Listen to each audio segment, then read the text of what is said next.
हम अपना दायित्व उसको मानते हैं, उसको कैसे समाधान की रास्ता निकालें। और आज हमने 15 हमने आज नई तिथि के साथ आ रहे हैं।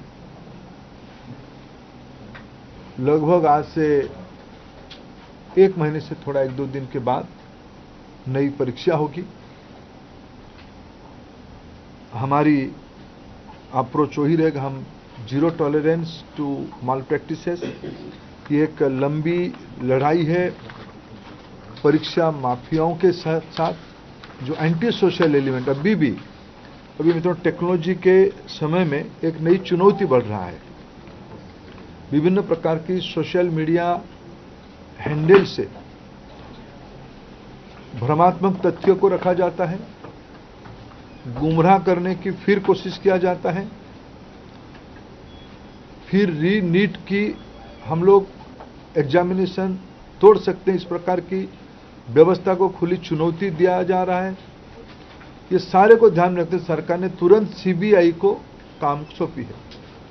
सीबीआई ने त्वरित कार्रवाई शुरू किया है।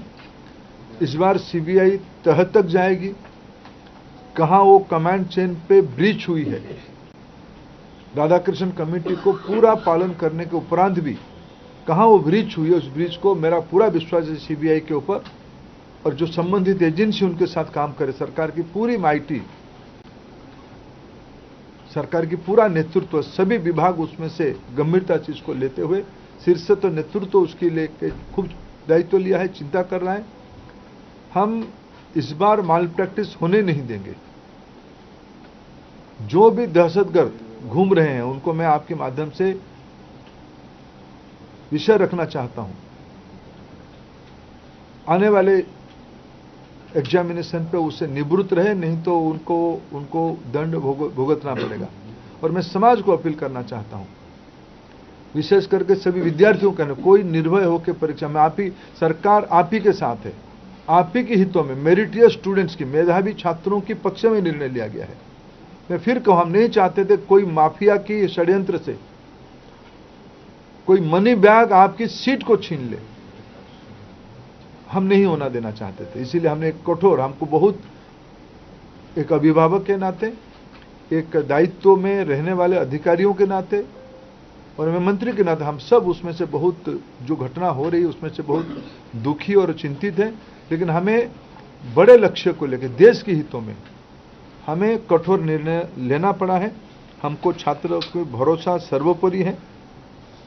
मैं फिर 2-3 जो सुधार अभी इस बीच में एनटीए की पास और मिनिस्ट्री के पास और मेरे जैसे व्यवस्था तक अनेक सुझाव आए हैं, अनेक सुधार की सुझाव है। और सुधार मैं मानता हूँ एक कंटिन्यूअस विषय है।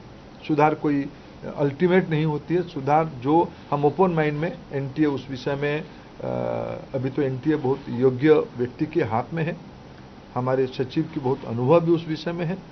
मैं मानता हूँ हमें एनटीए को सुप्रीम कोर्ट की आदेश कारण एनटीए बनी है। एनटीए हर एक साल 1 करोड़ बच्चों की एग्जामिनेशन कराती है अमूमन।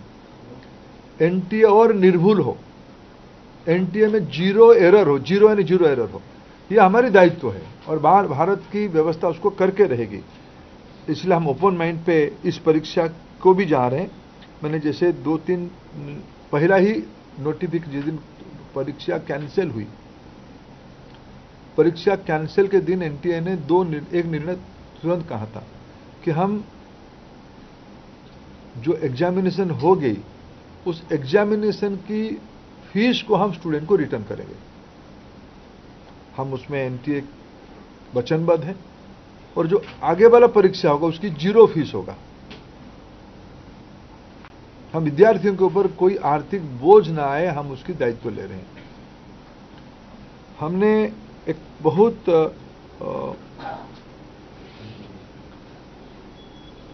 जो शहर में विद्यार्थी परीक्षा देता है, एक बार एनटीए, एक विस्तार से एनटीए एनेक्सर आपको देगा, कोरिनियम आपको आगे देगा डिटेल, शाम तक आपको फिर एनटीए की पब्लिक बने प्रेस नोट के माध्यम से। लेकिन प्रथम दृष्टया जो एनटीए ने तय किया है कि हम 1 सप्ताह विद्यार्थियों को अपने पसंद का शहर, क्योंकि कोई विद्यार्थी कहीं परीक्षा दिया होगा पिछले बार, वो परीक्षा देने के बाद उस शहर शायद छोड़ा भी होगा। फिर हम एक बार विद्यार्थियों को अवसर देंगे वो किस शहर में परीक्षा देना चाहते हैं, ये विंडो खुला रहेगा। और एक विषय आई थी कि परीक्षा में थोड़ा हमको जो उनकी फॉर्मेलिटीज है, OMR शीट को दस्तखत करना, आरंभ में एक बार करना, अंत में भी एक बार करना, उसमें हमारे विद्यार्थियों कोर टाइम में कटौती हुई थी। जो 2 से 5 एग्जामिनेशन टाइम था,